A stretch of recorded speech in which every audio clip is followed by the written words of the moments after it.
So today we're working on Paws Up, and we teach this for a number of reasons. We teach it to teach them to go to a mark. I also teach it for building confidence. So here you can see I'm just luring Dakota up onto the block, and this is a fairly large, stable-ish block. And I'm waiting here till she stands. She offers a sit very quickly, so I kind of help her out of the sit and then only click and reward when she's in a stand. So now she's got the idea of this fairly well, so we're going to change it to a different article. But you can see her paws are up there. She's like, yeah, no, I get rewarded for standing on here. So yeah, here she is on just a green plastic bucket. Basically same thing, it's a good size, it's fairly stable. So lots of click and reward, lots of click and reward. Here you can't see it, but there is a flat pan on the ground. And again, we're teaching her to put front feet on. And it's a little more challenging for her because it's not a raised surface, it's not as clearly defined for her. So it was definitely a little bit of a stretch for her brain.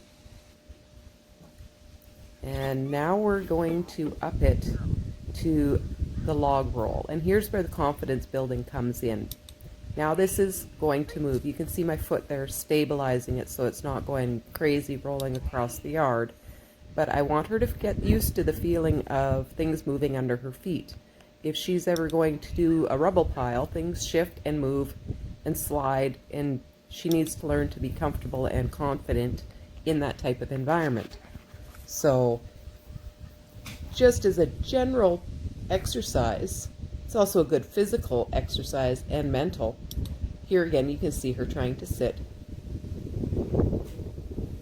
And she'll try to offer some other behaviors in here as well.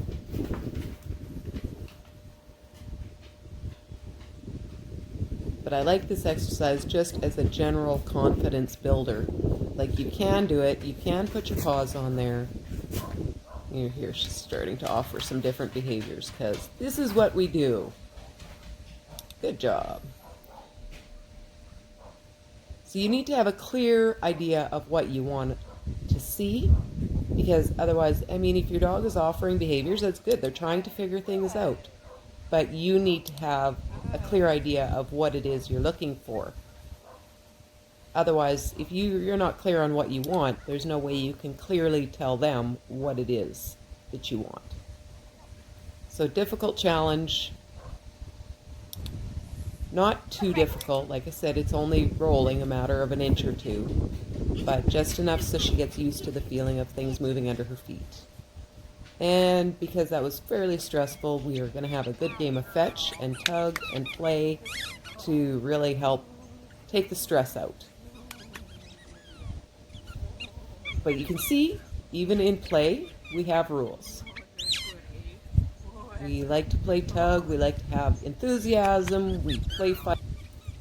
But because I've grown kind of attached to all my appendages, out means out. Doesn't mean that you get to rebite it, regrip it, and we start that right from the beginning when we're teaching fetch. It's a non-optional. I'm not going to have a dog gripping and jumping and grabbing at the toy until I release them, and then we can play all of those games. We can play keep away, we can play all of that. But when I say out, it means out. But it's a great way to reduce the stress and encourage happy behaviors.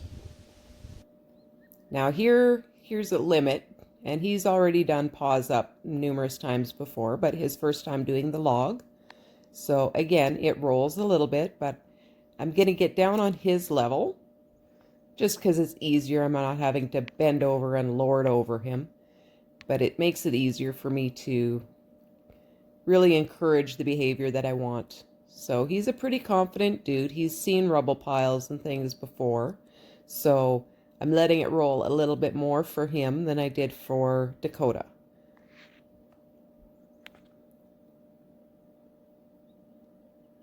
He's a pretty confident dude, but same thing, click and reward every time it goes up. I'll even help it move a little bit.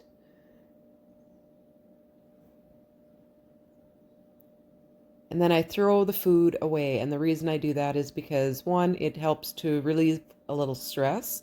They don't feel like they're being forced into doing anything. And it gives me the opportunity to do the exercise right away again. And the more repetitions you can do, the more they get it, the quicker it happens. So this is the reason why I reward on the item, but I also give a release cue and then throw the food to make sure that everything's happy, that they're doing it on their terms, they're building their own confidence. Now here we flip it up on end, and he's a pretty agile little dude. Most little dogs are. So I put it up on end, and at first I'm just going to click and reward just for front feet up, because he understands that portion of the game. And now I'm going to put my expectation up, and I want all 4 feet up on the log. And there he goes. So if you could hear in the background, when he's stretching and reaching, I was clicking madly while he was trying. And I'm doing that because I'm rewarding the effort. Now, a lot of people will hold out and only reward the exercise. I like to reward the effort.